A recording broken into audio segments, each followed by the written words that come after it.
Good morning, my sweets. Sweet Sadie J coming back at you. I am out here on my patio having my first cup of coffee. It is a beautiful day out here today. It's supposed to be almost 60 degrees today, you guys. It's supposed to be, but it's not there yet because I had to go back in the house and put on my little snuggadoos, and I had to put on a jacket because, yeah, it's a little bit more chillier than 60 degrees, but it is only, 11 o'clock in the morning, so. Mm. Oh, this coffee is so good. Mm. But as you can see, the sun is shining really nicely. I think I'm just gonna chill today and take another day to just clean because we are having our inspection again on Thursday. And I don't know why I always run ahead and clean my house before they come into my apartment, because the inspector comes, then the exterminator comes, then the guy to change the filter comes, then the director comes. So it's like all these people in my apartment tracking all that dirt and stuff in my house. But y'all know I'm OCD. My house has to be clean. So I'm going to go ahead and mop my floors while I have the energy. Yesterday almost took me out. I did so much, but I have to strike when the iron's hot because my energy level is so wishy-washy. I don't never know when I'm going to feel like doing anything. I'm going to turn the camera around so you guys can see me. Hold on. Okay, you guys. Whew, that sun is getting bright out here. Just as soon as I sat down out here to film, the sun is just woohoo. But it's supposed to be a beautiful day today, y'all. Then it's supposed to turn back cold, so if you got anything you want to do, you might want to do it today, even though everything I want to do, the only thing I want to do today is go to the post office. I have to drop off a few things, friend mail that I'm sending out. Excuse me. Mm. This coffee is so good, y'all. The highlight of my day is getting up and drinking my cup of coffee. Isn't that sad? No, it's not sad. I worked years, I mean years, dreaming of having a day like this to just get up and lounge around and just drink my coffee and relax. I got a few things on my agenda, but they're at my, you know, they're on my timeline. So, yeah, it's not bad at all. But I woke up thinking about mom, as always. Sometimes all I have to do is just look out the window, and for some reason, whew,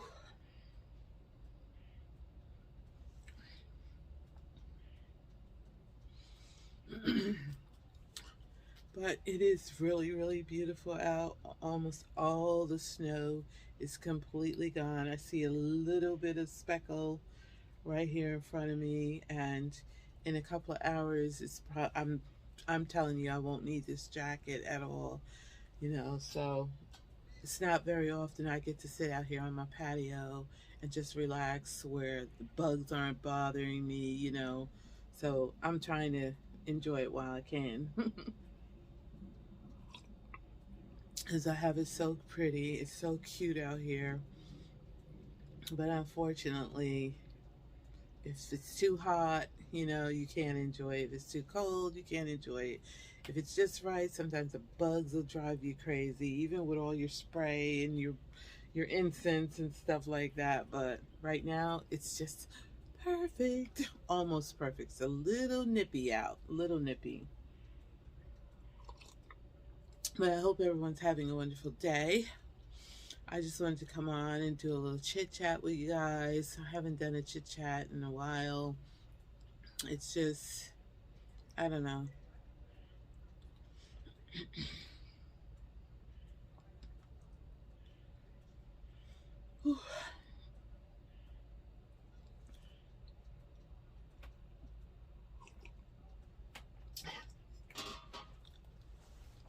I so want to talk about, I want to talk about my mother, but I still get, as you can see, I still get so choked up and so emotional.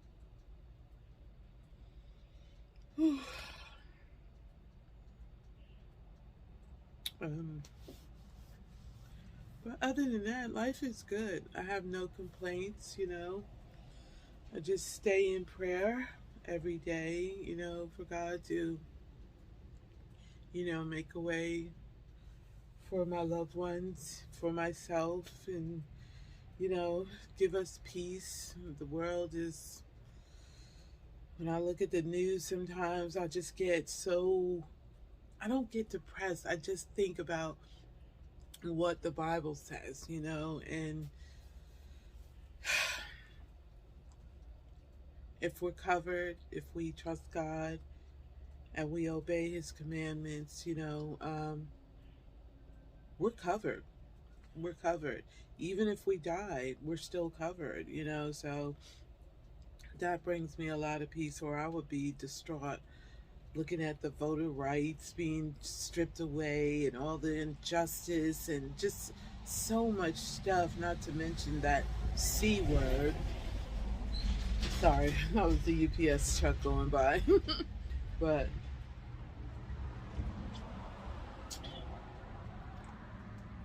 seeing little 16-year-old black girls being dumped on the side of the road, and, you know, the police just, you know, no big deal. But anyway, there's a lot of stuff going on out here that could really, really bring you down. But again, stay in prayer, stay in your scriptures, and you will be able to make it. You know, my doctor wants me to, you know, go through therapy again, and I just don't feel a need for it, because as long as I have Jesus, and I know a lot of people say, well, maybe God's sending you to the therapist. I hear you. I do. And if it gets to that point where I feel like I really need a therapist, I will go and see one. But I just think what I'm going through is called grief, you know, and it takes time. It just takes time. So I know this too shall pass one day. I've seen it done with so many people previous. My youngest sister lost her mother like 4 years ago. You know, my cousin Paula, she just lost her mother almost a year ago, February 1st, you know, and I've seen them go through the grief that they went through, and I see them now, and I know that it does get easier. It doesn't, I hate to say that, easier, better. God soothes the pain, you know, so my mom hasn't been gone for, you know, 3 months yet, so I know that that's too soon, way too soon for someone that's been in your life for 61 years. Yeah. Then my Aunt Clara, her older sister, 3 years older than her, just passed. We just had her services last week. Then my father's sister, my Aunt Ruth, just died day before yesterday. And it's just like, oh my God, give me a break. Wow. You know, I'm just like, all of these women were up in their age 80s. So, sorry, y'all. We have nothing to complain about. They lived nice, long lives until, you know, my Claire and my Aunt Ruth were sick. They were both in facilities. My mom, she was fine. She was at home, you know. So you just gotta look on the bright side. You gotta choose what you're gonna focus on. Are you gonna focus on the bad stuff, or are you gonna focus on the good stuff? You know. Hold on, I'll be right back. Okay, sorry about that. So yeah, I always, I always see the light at the end of the tunnel when I change my focus. You know, yes, my mom's gone. You know, her journey is done. It's over with. But when I think about the memories and the good times, and believe me, my mother and I, we had a tumultuous relationship. Ever since the day I got old enough to have a mind, an opinion, and a soul of my own, my mom and I, we bumped heads, okay? And right up until, you know, almost the end, we still, you know, we had our issues. You know, I loved my mother with every fiber of my being. But I felt like often I was scratching and clawing for my own life because my mom wanted me 24/7, and she would tell me, I have plenty of people that can do for me, but I prefer you.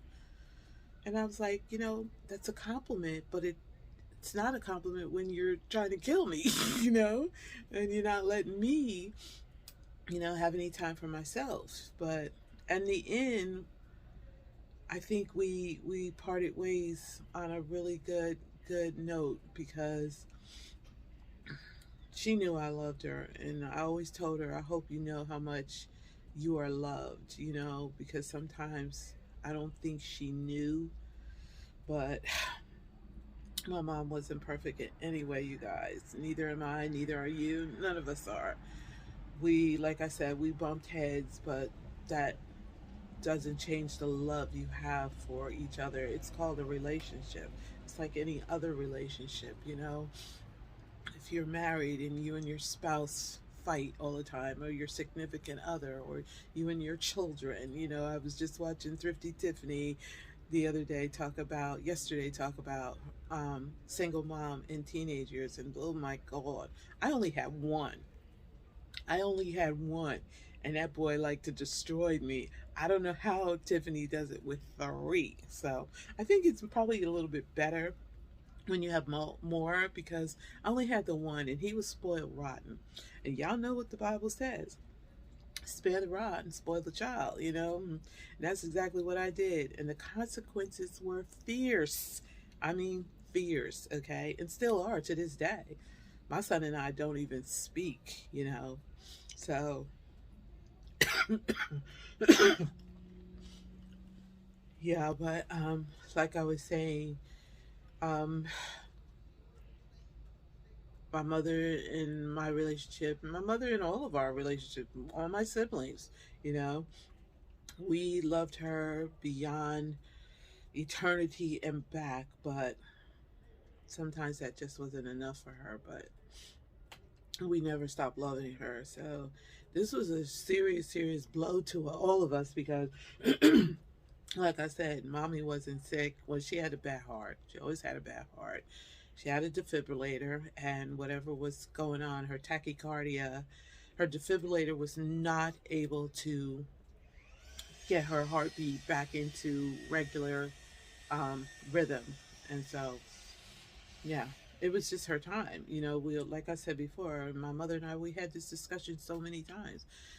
The circumstances of how you go are irrelevant to God. Whatever day is your day to check out of here, that's the day you're going.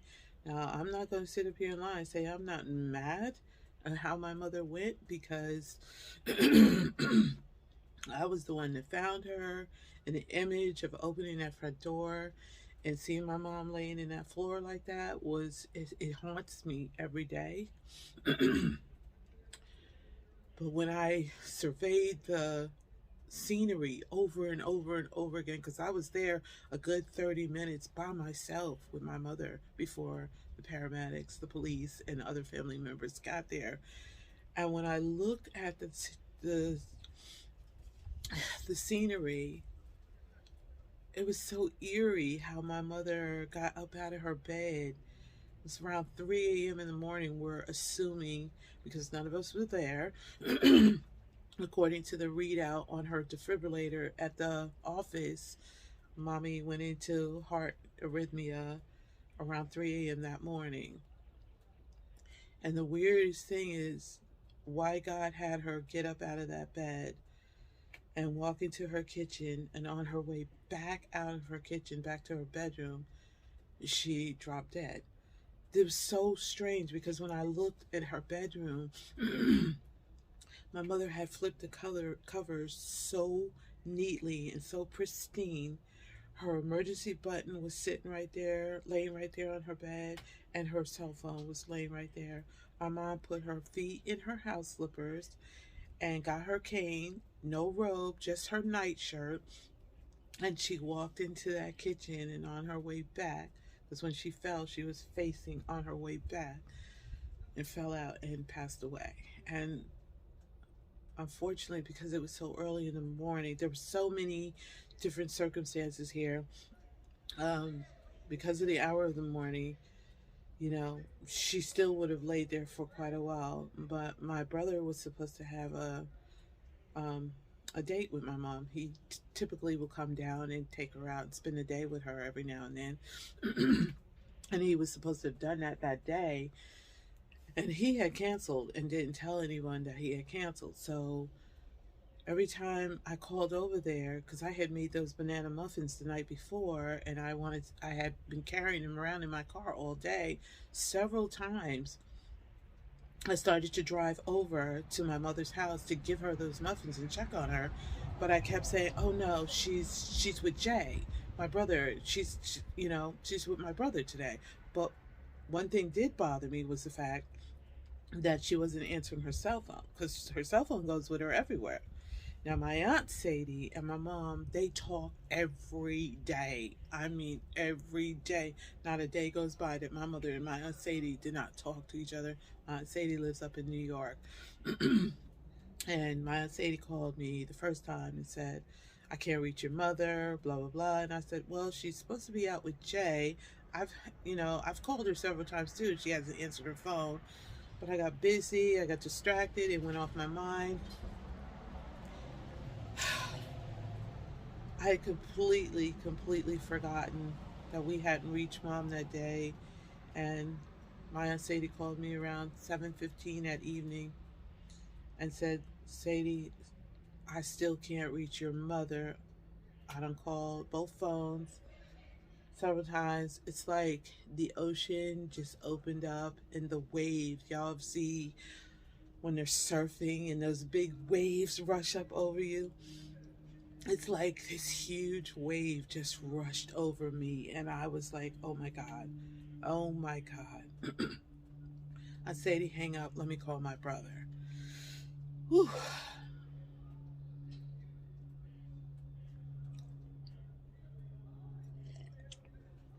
I called my brother, and he said he had canceled their date.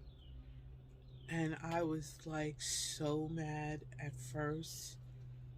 I'm like, "You what?" He said, "I canceled." I said, "Oh my God. Okay, I'm on my way over." So he calls me back while I'm on my way out the door. I said, "He calmed down. He tried to warn me. He tried to prep me, but there's no prepping for that. Okay." I just grabbed my cell phone and my keys. I didn't have a driver's license on me, nothing, just my phone and my keys. And I rushed down there and all the way to my mother's house, which she lives not far from me, driving wise. I prayed to God, "God, please let my mother be okay. God, please." But here and here, I knew she wasn't, because my mother, she's just not that type to not answer her phones, either one of her phones, and I talk to people all day long, especially on Sadie, you know. And so she has a lockbox where you can put the code in and get the secure key. And I fumbled around with it because it was dark, because her light in front of her house still was malfunctioning, wasn't coming on. It's a motion light. When you walk up, the light's supposed to come on like it does at everybody else's apartment. But my mother's on the back side of this complex, and this light still was not working. So I couldn't see the little numbers to put in the code. So finally I went over to where the neighbor's light was, and I looked, and the code was already there. All you had to do was slide the thing back to get the key out.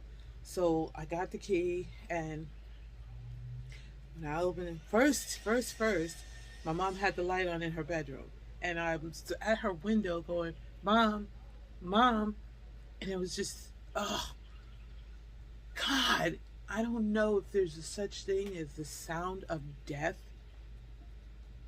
but it sounded like death. It was so eerily quiet in there.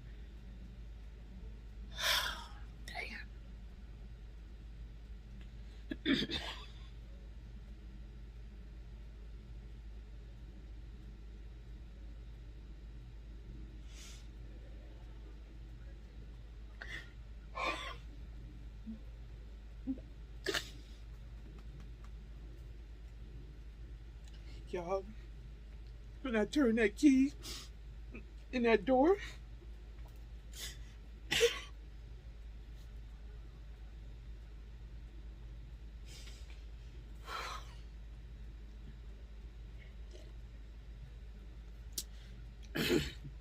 and I opened that door, I gasped for air.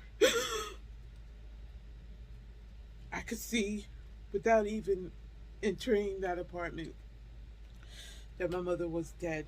She was she was gone, y'all. She was flat. But I still had to run over and check for a pulse. And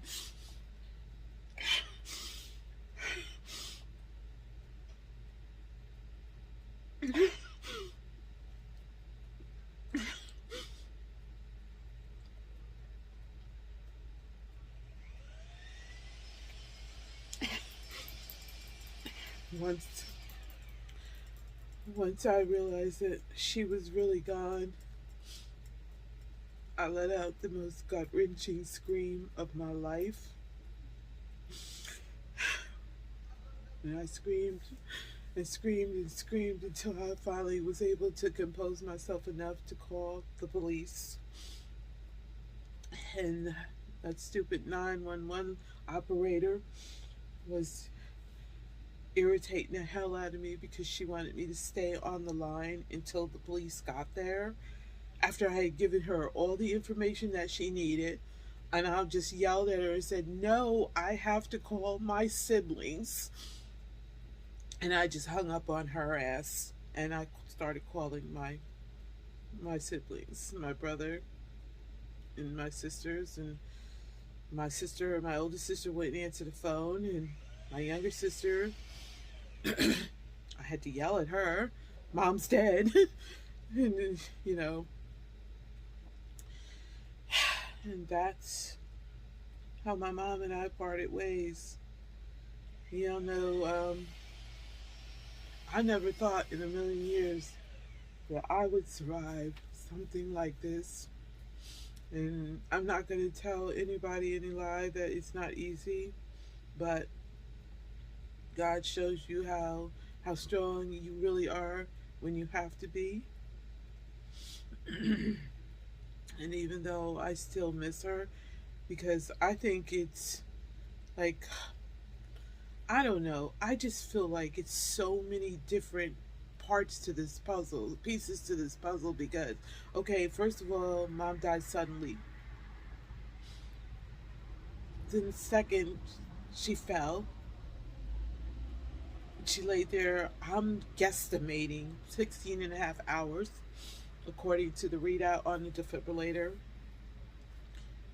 Third of all, she didn't look like mom because the undertakers did the best they could, but the only way you saw any resemblance of my mother was if you looked at the side of her face that she didn't fall on, which thank God was facing everybody. But if you stood over her and you viewed, she didn't look like my mother at all. The undertaker did the best that she could. I was outvoted. I wanted a closed casket, but the family wanted to see her, and so they they had the viewing. But I didn't want anybody to see her like that. But anyway, um, so many, I don't know, parts too. It's like cutting you and then rubbing salt in the wound and then pouring acid in the wound and then pouring bleach in the wound. It's just like, that's so painful. I always envision my mom when she passed, laying there like my dad and my brother, and just looked like she was sleeping like a little angel. Like pictures that I just took of my Aunt Claire May, she looked like she was just sleeping. And she didn't, of course, she didn't fall and then lay there for almost 16 and a half hours, guesstimating. So the trauma of the fall is what caused mommy to not be able to, look like she was just sleeping. But that was very, very offensive to me. It was like, not mom, not mom. Go. I mean, I've seen a lot of bad, bodies didn't even look like themselves. But and I understand that mommy felt, so I have to get past that. But I'm not gonna lie and say I wasn't mad at God for a long time. I was very, very upset with him, and I know that his ways is the better ways. It's not our ways, and it's not even about the outer shell. It's about the inner shell. We know where mommy is.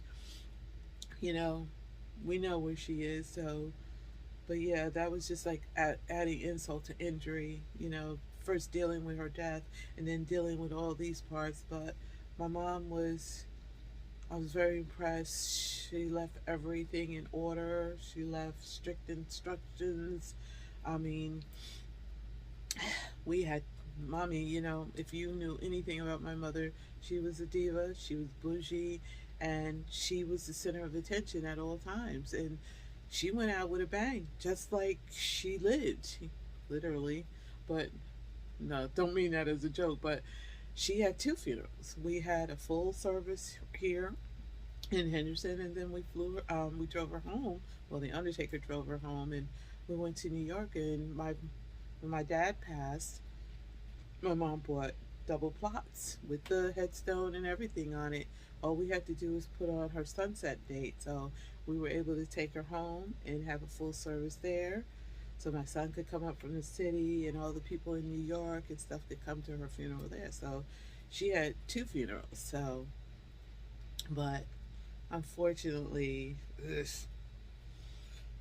I couldn't even view her body the second time around. I couldn't go up there and look again. I just walked right past it. I was just like, that's not my mother. I mean, if you looked at her from the side, you could see her, but yeah, my son was pretty upset. My younger sister was upset, and I tried to warn everybody. She fell and she laid there for we don't know how many hours, but anyway, I just wanted to come on and share that story with you guys. We're all going to experience death. We're all going to die sometime or another. But when my father passed away many, many moons ago, I thought that was the worst pain I ever felt in my life. But nothing compares, and I don't care what anybody says, when your children die and stuff like that, nothing compares to when your mom dies, your mother, especially if you're close to her. And my mom, we both lived here in Henderson. Told you, she wanted every fiber of my being every day. And I truly, truly miss it. Every aspect of my life is overshadowed with thoughts of her. Every time I go to do something, if it snows, just everything that happens, she's there. Sometimes I wake up in the morning, first thing I see is her laying in that floor, and I hate that image, and I'm praying for God to, dim it more and more and more. But I change my focus to the beautiful smile on her obituary, where she's wearing the earrings that I gave her and the shirt that I gave her from Cracker Barrel, and that big pretty smile of hers. So that dims that yucky image, out of my mind, so I can go on with my day. But the hardest part is training yourself or learning how to live, go on with your life without that person, you know, that was such a huge focal point of your everyday life. So I know I'll get there. I know eventually I'll get there, and can't go back and get her back or nothing like that. So, no matter which way you choose, sorry, school bus, no matter which way you choose to live, it's neither here nor there, because she's gone. That's it. I had 61 years of life with my mother. Crazy years. The stories I could tell. But anyway, I just wanted to share that with you guys. I was in a chitty chattery mood today, and this weather is beautiful out here on my gorgeous patio. But I just saw my first fly, I told y'all, as soon as it gets nice, here come these daggone bugs. But I hope this didn't bring anybody down. I just wanted to share my experience of finding my dear, beautiful, beautiful mother, and let you guys know that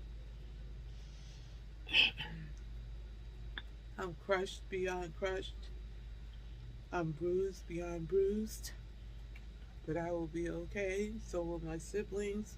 We're going to go on with our lives like everybody else has to. But thank you guys for letting me share this with you. Love, peace, and happiness. Sweet Sadie J coming back at you. Remember, guys, be kind to each other. The world is big enough for us all. I love you guys.